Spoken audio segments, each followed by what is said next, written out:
back to what can only be described as carnage, chaos, and what we fondly refer to as the Circus of Safety, Season 3, Episode 7.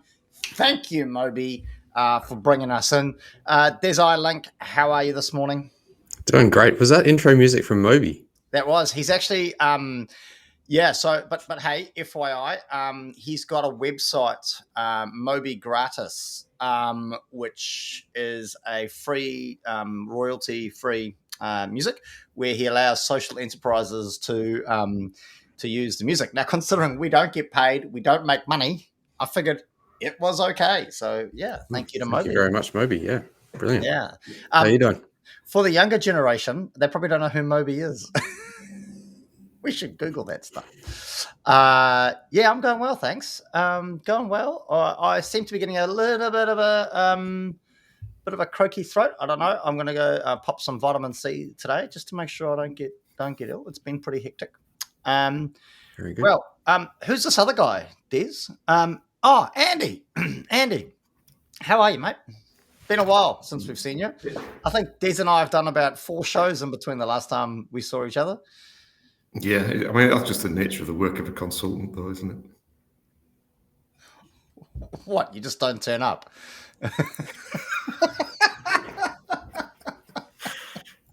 No, it's been a brilliant few weeks.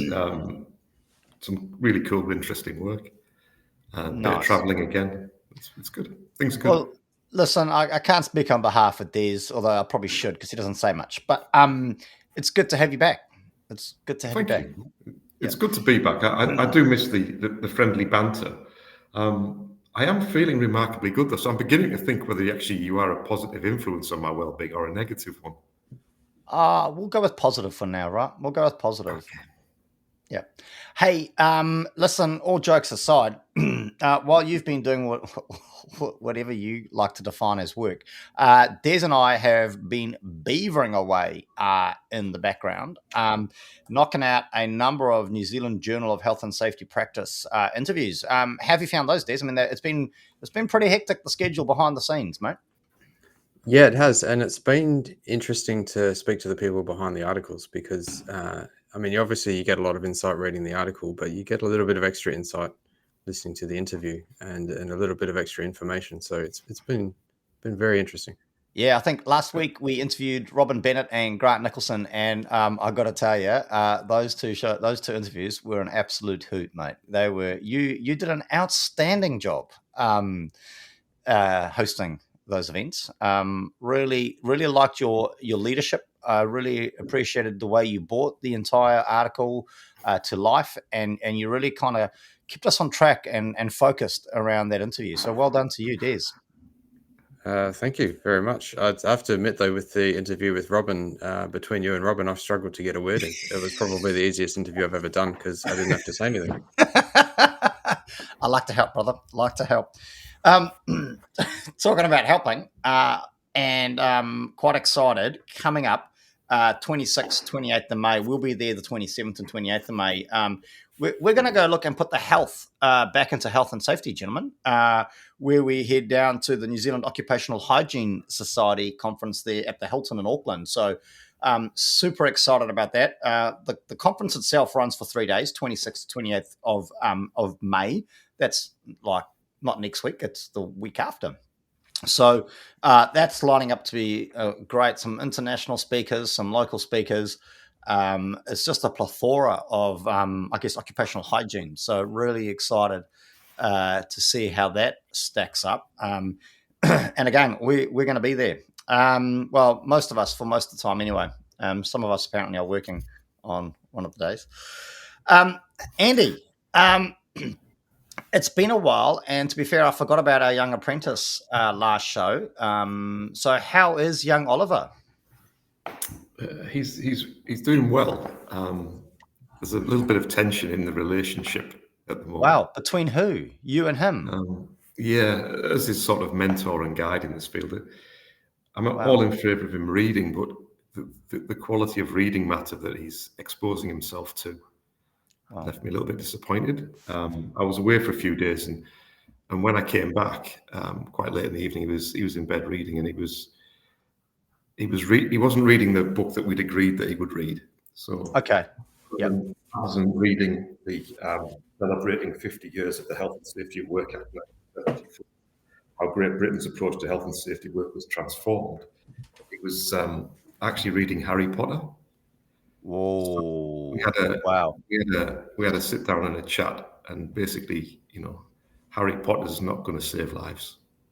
Well, I don't know about that. I've seen a couple of Harry Potters, and I thought he had, but and some might say what we do, especially on this show, Andy, is nothing but pure magic. So just going to put that out there. Now, well, hey, say hello to Oliver for us. We know he's off at school at the moment. Look forward to having him back in the next school holidays, which can't be too far away. But boys, I wanted to do a new segment on the show before we kick into it, and I'm hoping you can amuse me here. I wanted to, I come across as the unintellectual one on the show, apparently. The feedback that we've been getting from the fan mail that we don't receive is Brenton. Can I just jump in there? Yeah. Yeah. One of the things that struck me the other week when I was talking to some people about this, that they commented that when I was talking about Des, said, "Oh, he's the funny one." Now, I just reflected on that for a moment. And 3.5 years ago, when was 3 started this, if someone had said Des would be known as the funny one, I would never have believed it. But apparently Des is out there known as the funny one. Mate, not only is Des the funny one, like his leadership over the last couple of weeks with these New Zealand Journal of Occupational Health and Safety interviews has just been, it's been an inspiration. I just want to say it has been an absolute privilege to work with the caliber of safety leader that I have been working with. The world needs more people like Des. But anyway, back to my new segment, because we've got to get the show on the road, mate. I'm going to be doing a new segment every show, what happened this day in safety. And what happened this day in safety on 1987 was a significant step was taken to improve health and safety standards at work. The Single European Act was adopted, which for the first time brought health and safety at work into the EEC treaty. This act aimed to improve worker protection, harmonize working conditions across Europe, and prevent social dumping, where companies might move to areas with weaker regulations. Specifically, it laid down minimum requirements for health and safety and allowed for the council to adopt occupational health and safety directives. Now, that is what happened today in safety in 1987. Are you inspired? Like that? Did that sound like I knew what I was talking about? It did. Sounds like you've gone off and researched and yeah. Fantastic. Now, what you may not have appreciated was the 1987 part. Now, Des, did you know, this is super exciting, mate, super, super exciting, that we are almost at 2,000 followers on LinkedIn.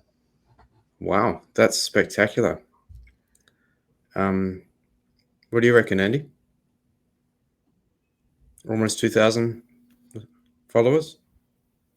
Oh, here we go. Mind blown, or you can't hear? One of the two. Awesome. Oh, Brent. Oh, what? Oh, no. What do you mean? What do you mean? Oh, no. You're just so excited. You were so excited a minute ago about nearly 2,000 followers. It's not good news. What do you mean it's not good news? It's great news, mate. Great news.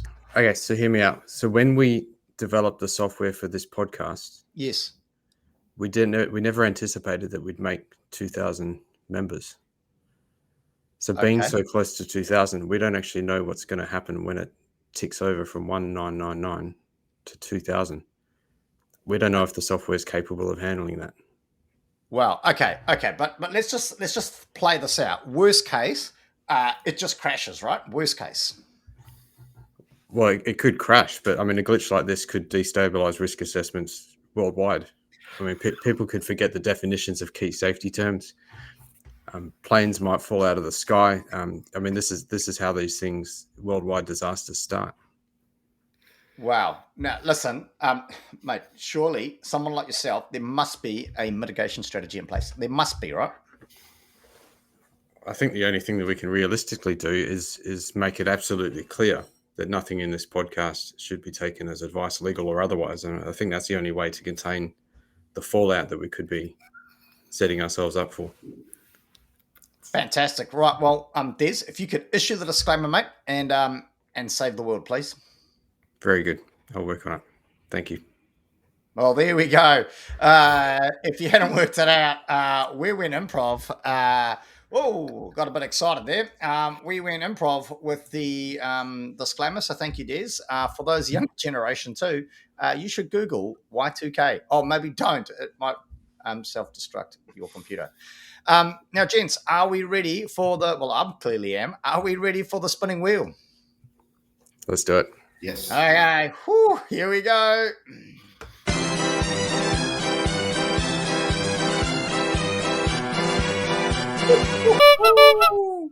Here we go. Here we go. Look, Andy's reaching for the dictionary already. Look at that. There we go, gentlemen. Season 3, episode 7, risk perception. Wow.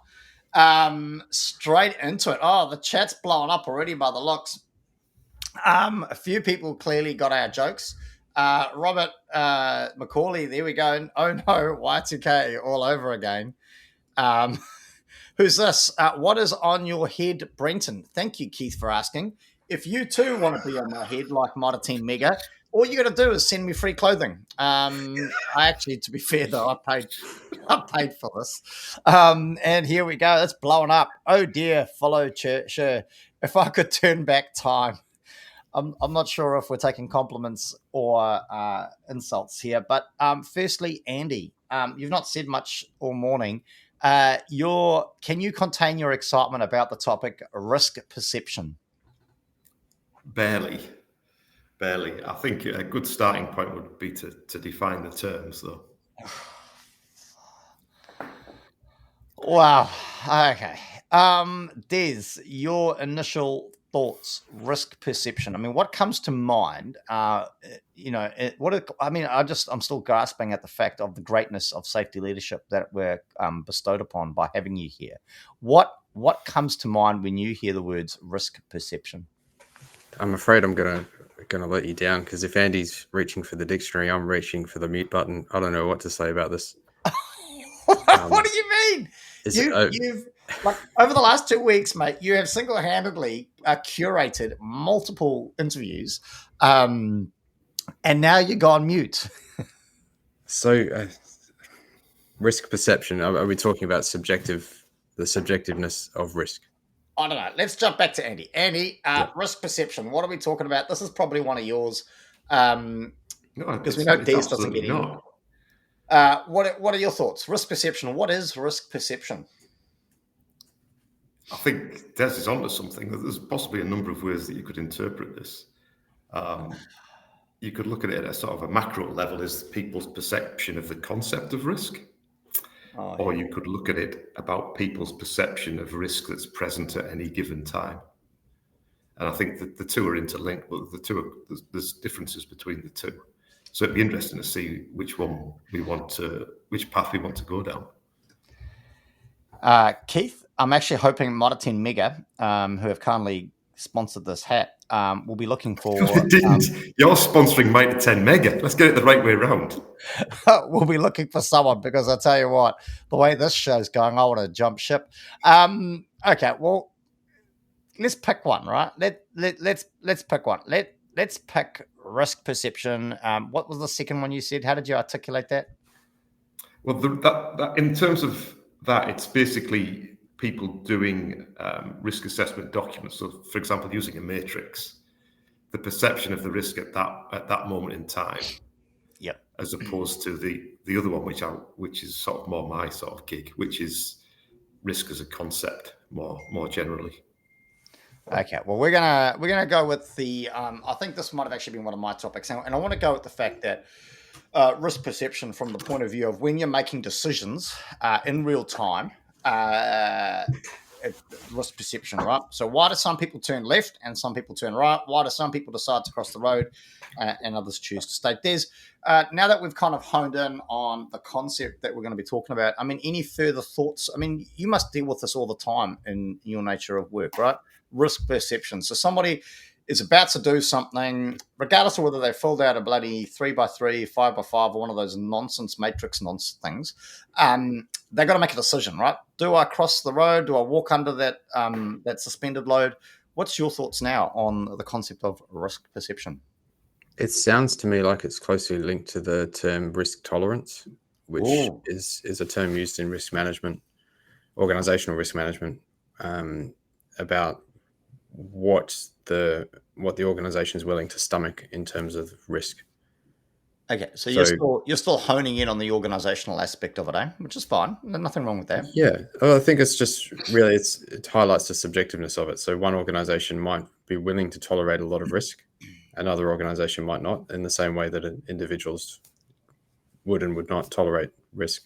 So crossing the road or running across the road, for some individuals that might be perfectly acceptable, cool with that risk. For others, it would be silly. Wait for the zebra crossing or wait for the traffic light.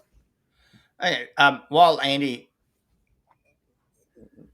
what did he did he did he literally just leave? I think so. Yeah. Holy smack!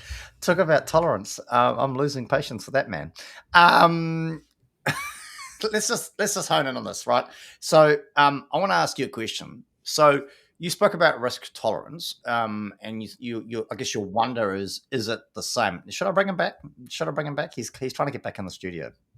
I don't know. I think we're going great without him, but let's see if we can bring him back. What he has to say. So you spoke about risk tolerance. I'm going to just throw this out there. There's what if they are unawares of the risk? Is the fact that they're willing, are they still then accepting the risk, or is it a naivety, and is that still risk tolerance or risk perception, or what are your thoughts on that? Two things kind of come to mind. One is if you're choosing to be ignorant, you're also making a choice with respect to risk.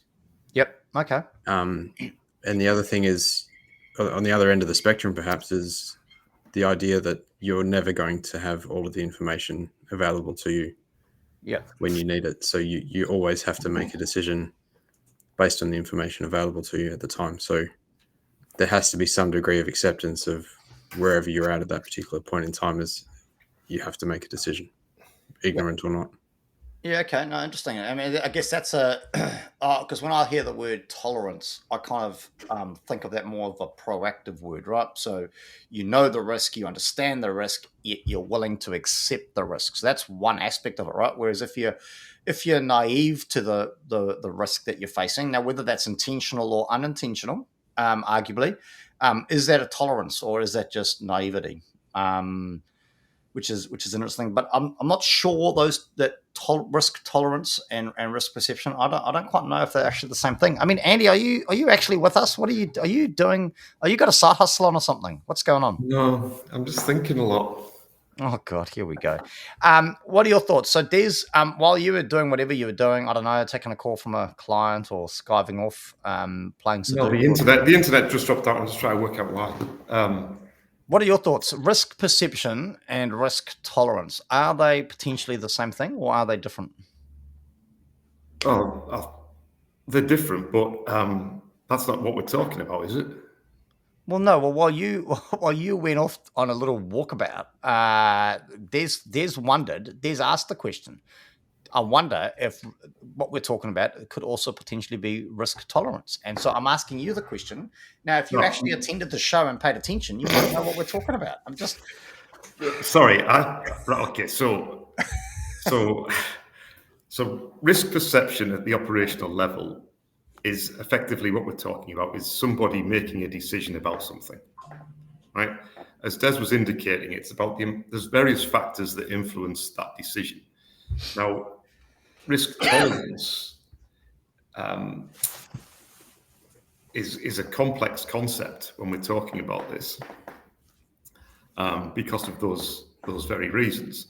But if, for example, we say that you don't know what the risk is because you can't know everything, then you're relying on heuristics and biases to make that judgment. I've done this before. I didn't get hurt, therefore it's safe.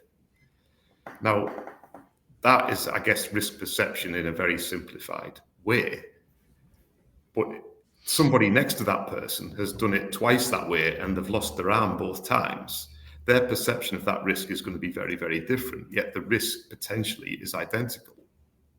So the risk, you could make a case, I suspect, that risk only exists as a perception because it's not a real thing. It's really an abstract concept. Oh, are you finished? Sorry. Sorry, I was accused earlier of not saying enough. Well, I think, I don't know. Can you let me know? I think Robert kind of summed it up, what you were trying to say for the last, what felt like 10 minutes, that the perception of risk will feed the level of risk appetite or tolerance. And that's an interesting concept in its own right. Well, I don't know if that's right, though. Oh, okay. Do tell, yep, you do tell. I can't, not off the top of my head, I can't, but I think it's an interesting. You throw out a statement like, I don't Perception of agree, risk and will then you feed don't the want level to. of risk appetite or tolerance.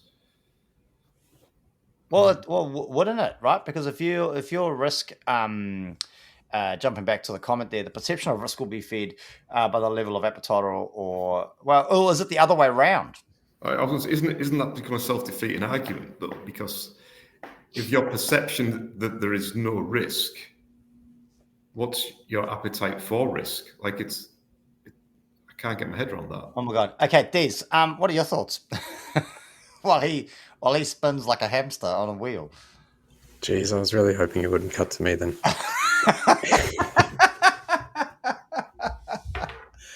Well, so here we go.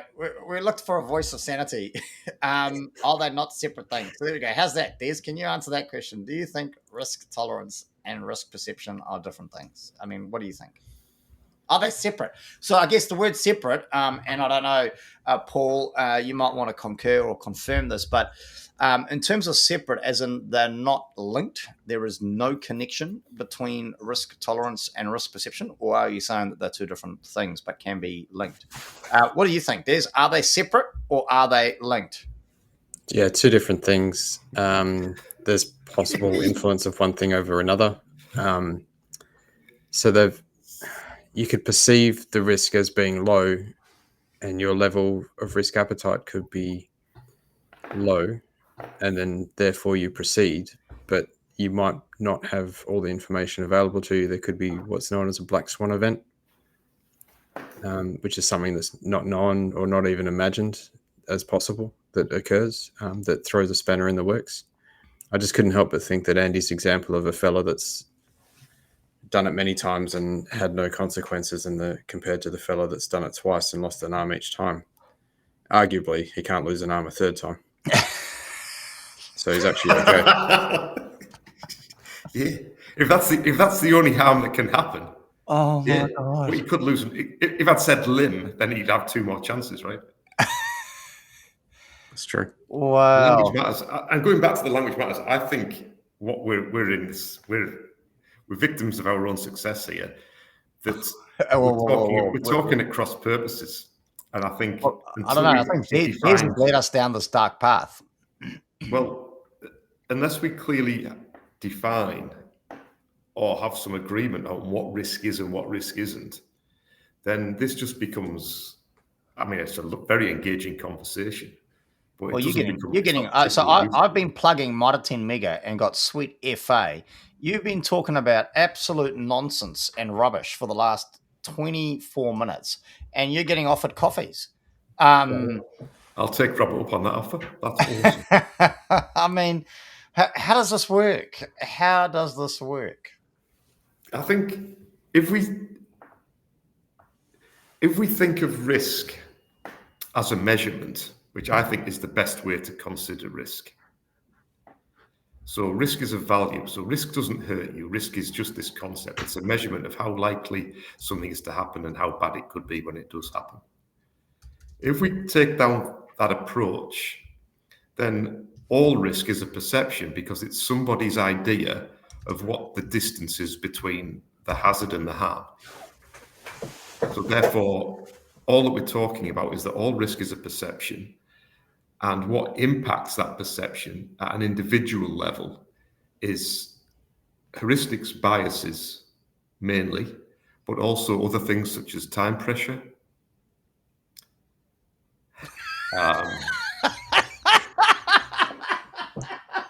cognitive capacity. You're a complete arse.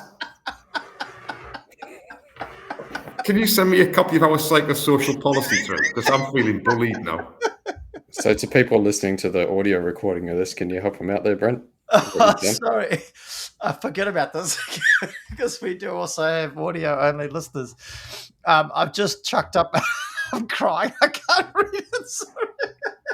So there's a message painting across the bottom of the screen that says, "I want to apologize to everyone listening. Can someone please help me?" I thought the topic was risk perception, not how to psychosocial bully a colleague. Okay, let's just bring this back to some kind of normality, right? So risk perception. So the three of us are standing on the. So and let's pick on what we know well, right? Outdoor education, adventure tourism, right? Yep. So the three of us are stood on the side of a grade 3 river, and we're about to go whitewater kayaking, right? Yep. The three of us will all look at that activity and that task and go, wow. For example, I'd be going, well, right now I'd be freaking out because I've only got one arm, considering that I've torn a tendon in my right arm. So I'm kind of going to be sitting there sort of panicking, kind of going, this is nuts. While we're planning on kayaking a grade 3 rapid, you in your, craziness will be going, woohoo, yeah, love it. This is awesome. And Des will be mute. So all three of us, while standing on the side of the same grade 3 river together, as we are here now, we'll be looking at that situation and I guess assessing or determining or having a different perception of the level of risk, right? Absolutely. It all goes on in our heads. Yeah. We're looking at the same thing. We're looking at the same physical thing. We're looking at the same hazard. But our perceptions of how that hazard could cause us harm are very different. Yep. And or why the are they scariness different? of the hazard, right? Like I'm thinking it's hell scary with one arm. Yeah. But that's one of the factors that I was mentioning is that I would suggest, I don't know what hiking skills are like, but if both of your arms are working, Brenton, you'd be the most highly skilled, I would imagine. Thank you. Possibly me next, and then Des last, but I could be wrong. He could be world champion. We just don't know. He just never speaks. So all the risk is only happening in our heads. You cannot see the risk anywhere. It's just going on in our heads. So that's the question: is that the perception part? And is that it is? Risk is purely a perception. Okay, so it's not a real thing. So there we go. So I guess we've just landed on it, right? Risk perception is not a real thing. It's a thought, right? It's somebody's interpretation of how bad the outcome is going to be from the set activity, right? Can it ever be objective? Is it ever a circumstance where the risk of something is an objective measure? I don't know. That's an interesting question. Yeah, I think it probably could be, but you're talking about at the extreme ends of it. So because if we're talking it as a measurement of, if we talk about it as likelihood and severity, or if we go with risk as the effect of uncertainty on objectives, if the objective is guaranteed, then the risk is no longer subjective. And I guess just jumping, isn't it? Yeah. Jumping back up the chat to Richard Chapman, does an individual's perception of risk depend on the experience and level of competency? And I think that's where we're kind of leading to. And then Keith jumps in and says that and more, such as the task, time constraints, resource constraints, distance, and the like. So I guess there's, I don't know, my simplistic thought on what you were saying then, and again, maybe I've missed something while Andy was rabbiting on, but I guess unless we've all got the same level of skill, experience, ability, and all those other things that would impact our perception of said risk, would it ever be objective? I don't know, because there'll always be somebody with a bit of hesitation or a bit of nervousness, or somebody that won't be at the same level as everybody else. I mean, you look at yourself, for example. on a pedestal, a phenomenal, especially after the last 2 weeks, the display you've put on as a safety leader by honing in these articles has been phenomenal. Andy and I will just never compare, right? And so I guess I don't know. I think you would struggle to ever have risk perception being objective. Well, it's a prediction, disagree. isn't it? To measure risk is to make a prediction, and that's But never we can put people in situations where we guarantee the outcome will be horrific. Like we can, and there's no perception around that at all. You know, if you fire a bullet between somebody's eyeballs, they're going to die. Like that's not subjective. That's objective. Yeah, but the person, but the individual that's getting the bullet between the eyes, I guess the perception of that is what's objective, right? So, right now, for the three of us, we might be going, yeah, listen, actually, we don't want that to happen, right? So the risk is the same, but for somebody that's actually suffering from serious mental health issues, maybe it's different. Maybe they're welcome. We're merging two different concepts together here again. No, but the perception of the risk. So that person, if somebody's... What's the risk?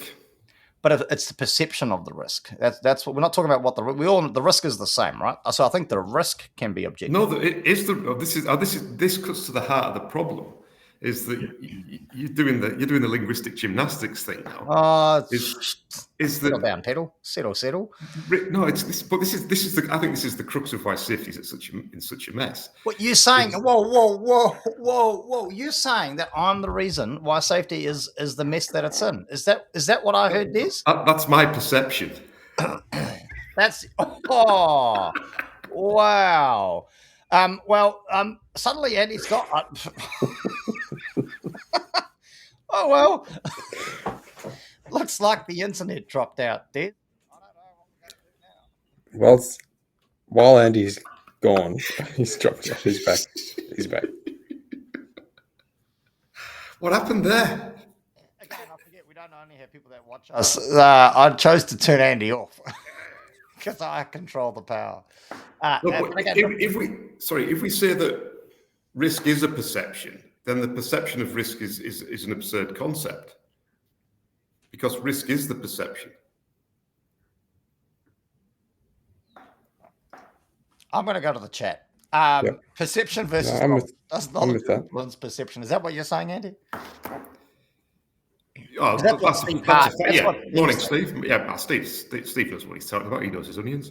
That's a part of it, but it goes back to this crucial understanding or misunderstanding of what risk is and what risk isn't. And until we've got clarity around that, we're never going to be able to achieve what we want to achieve, because the uncertainty creates risk in itself. So the actual process of risk management is overly confusing. So therefore people don't do it, well, therefore we have accidents. So I think that's the true root cause of any accident, apart from the Big Bang, of course, which is Des's philosophy, is lack of risk management. Because if risk management was good, we wouldn't have accidents. But then would we have risk? Well, risks are... Well, it depends what you define as risk. So we'll always have risk, but it'll always exist only in your head. Can I just bring us back to some kind of level of quorum here? So when we first got together and we decided we're going to do this crazy thing, the point was to give people practical takeaways, right? Something to think about, something to talk about. All you're going on about is the definition of risk, mate. You've been harping on about this for 3 years. I'm still waiting for the Circus of Safety dictionary to appear on our website. It's taken a long time, but it's getting closer.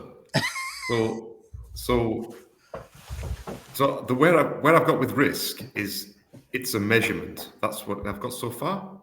It's a measurement. So what are the official definitions that we've got at the moment? There's ISO have got 41 different definitions of risk. The ISO 31000 is the effect of uncertainty on objectives.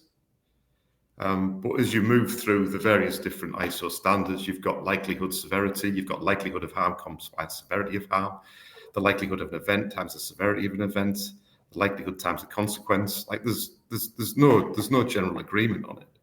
But even more troubling for me is it's not necessarily that definition, but it's as a concept. Is risk the thing that hurts you?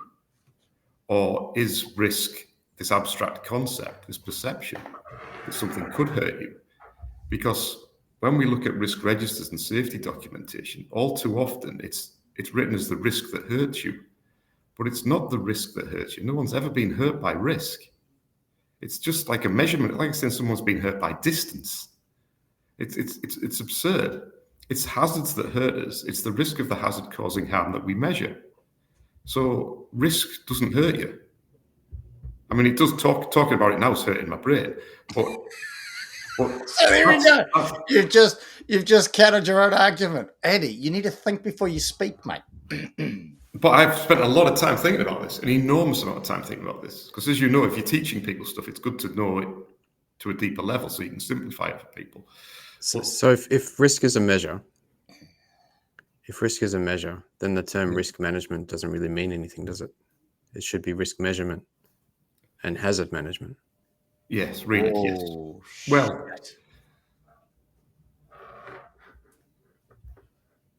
Robin, I think Robert, we'll have to have 2 coffees, I reckon. Robert's jumped into the chat and said the hazard harms, but the risk is that harm happening. I would dispute that. I would say the harm is the harm happening. Hey, and the risk is the likelihood of the hazard causing harm. It's a measurement. Your Y2K prediction earlier on in the show, we don't need to worry about that because we're just about to lose a whole bunch of followers due to Andy's sheer arrogance and unwillingness to listen to other people's concepts. We've saved the world. I just said we'll have another coffee. This is fantastic. This is what it's all about. This is awesome. Oh, apparently he said yes, he'll have 2 coffees. See, this is the whole nature. This was what the purpose of this show was about. What, for you to get free coffee? No, well, partly, but no, to have these sorts of conversations and bring these issues to the fore. Like Des's brain is like going at 90 miles an hour. I can see it. Look at it. It's like, what the heck? Can I just dispel any sort of conceptions about what my brain's doing at the moment? I'm looking at Robert Macaulay's comment: the hazard harms, but the risk is that harm happening.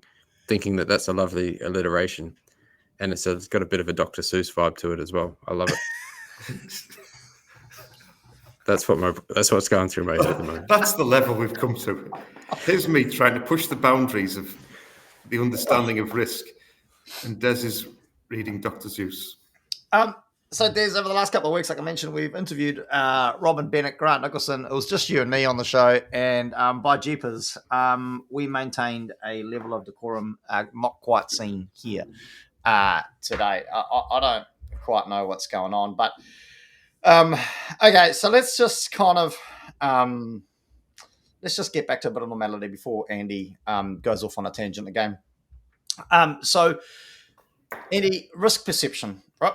Do you think there's a place for it in Safetyville? I just want a yes or no answer, mate. I don't want some highfalutin doctorate on the concept of world revolution. Just yes or no. Does risk perception in your mind, based on your understanding of it, not anyone else's, not an agreed understanding, does it have a place in Safetyville? Yes or no?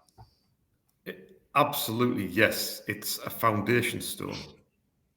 Great. Des, and it's not strong at the moment.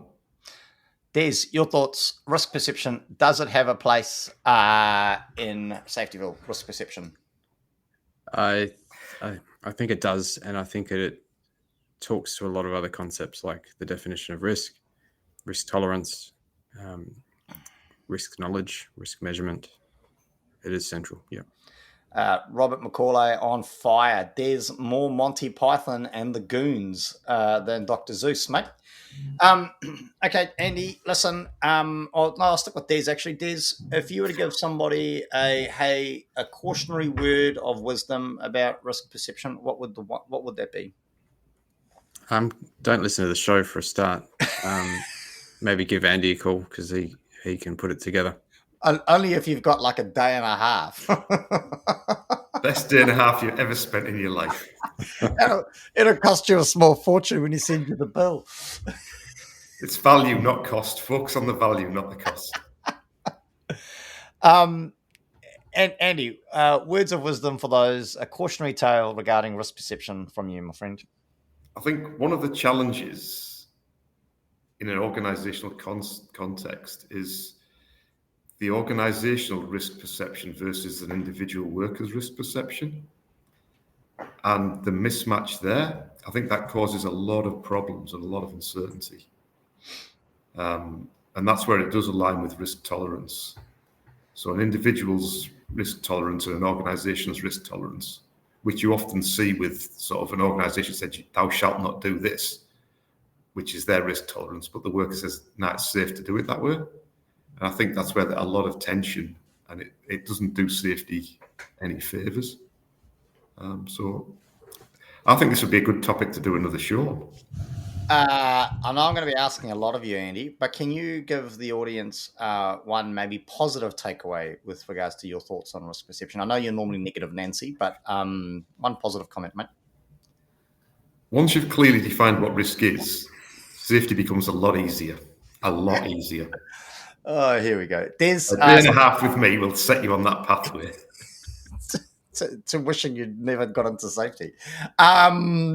There's something positive from you regarding risk perception. Do you see any pros in the concept of risk perception?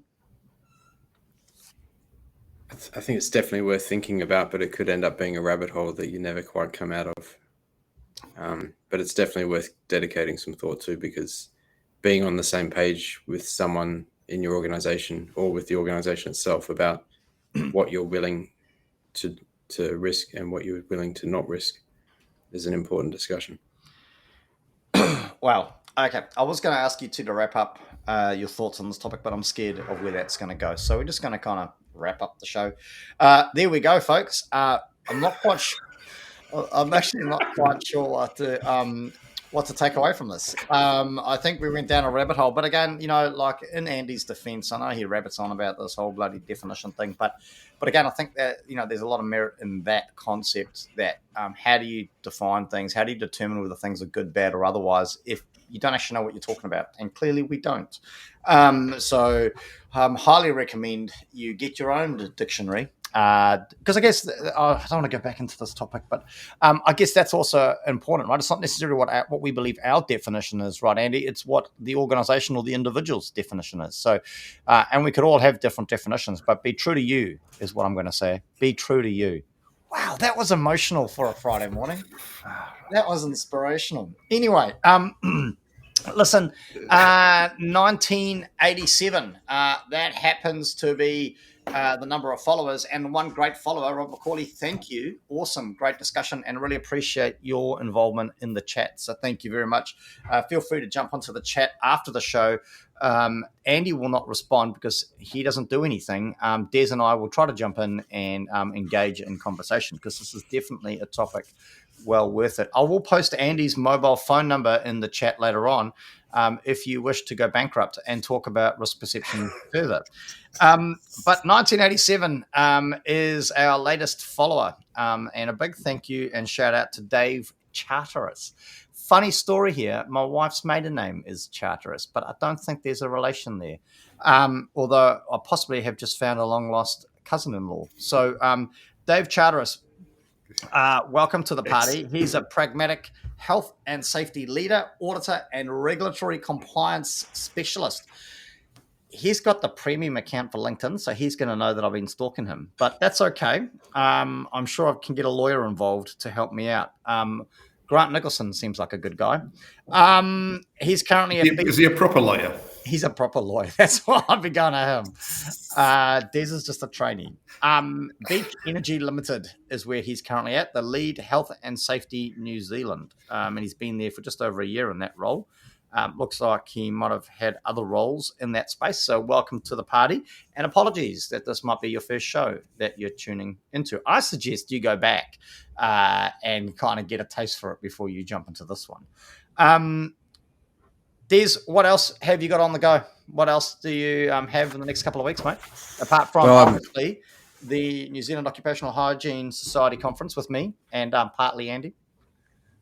Well, in other exciting news, I've submitted my manuscript to publishers, and it's for formatting. So I can say with a high degree of confidence, I'm probably about 4 or 5 weeks away from publishing my book. Wow. Now, Andy, I haven't had a chance to talk to you because I don't know where you've been for the last few weeks, to be fair, and you've not shown up to any meetings. But I've said to Des, we are doing a book party launch, mate. We are going big. We're going to the pub. We're having streamers. We're having flowing beer. I don't know if Des has got a budget for this, but I'm just committing his credit card to the table. We are going large. Dates to be confirmed, location to be confirmed. Des will be signing T-shirts, body parts, and even the book if you're lucky. So stand tuned. It looks like it's not far away. It's going to be cold because it'll be in the middle of winter, but what a great time to launch a book, Des. People are stuck indoors. They can read them here in the bottom half of the world. If you're in the top half, put it on the shelf, let it collect some dust, and dust it off next winter when it comes back around. Super excited for you, Des. Great work. And we'll do some special stuff on it for you, mate. Yeah, awesome. I haven't committed to any sort of party arrangement, launch, book launch we type have. thing. We have. You guys have. Don't worry about that. We're telling you. You just keep putting the words together. We'll do the rest. Let me do what I do, Des. Let me do what I do.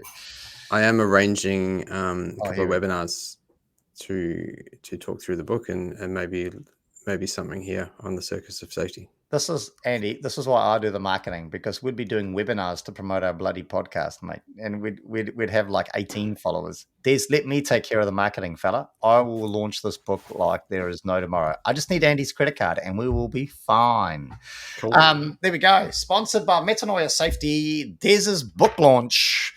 Thanks for coming to the party, Andy. What are you up to the next couple of weeks apart from preparing to give us your credit card? Oh, busy weeks down south next week, down in Invercargill. 3 days down there, working with the dairy factory, a sawmill, and a forestry company. And then, Thursday, Friday next week, I'm at Employers Manufacturers Association in Auckland, delivering an ICAM course there. So if any listeners are desperate for the Andy Evans training experience, I only do public courses through the EMA. So if you want to get yourselves on that course, get in touch with Joe Boyle. I believe there's 15% discount at the moment. Phenomenally interesting course. And I'm desperate for a few more people on it because then I go across the threshold and get paid more. Did you approve this, Des? This blatant misuse of our marketing powerhouse? No, I don't recall ever approving a Mitre 10 Mega initiative either. And I don't recall ever approving a book launch. Just saying. Oh, okay. I think we need to wrap this up. Yeah, I'm hopefully going to find out how I can fix my corn tendon, and looking forward to the New Zealand Occupational Hygiene Society conference. Really excited to understand a bit more about what goes on in that space.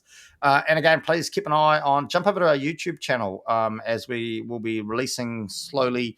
And soft launches with promotions through our LinkedIn page, the New Zealand Journal of Health and Safety Practice interviews that we've been doing over the last couple of weeks. Plenty more to come.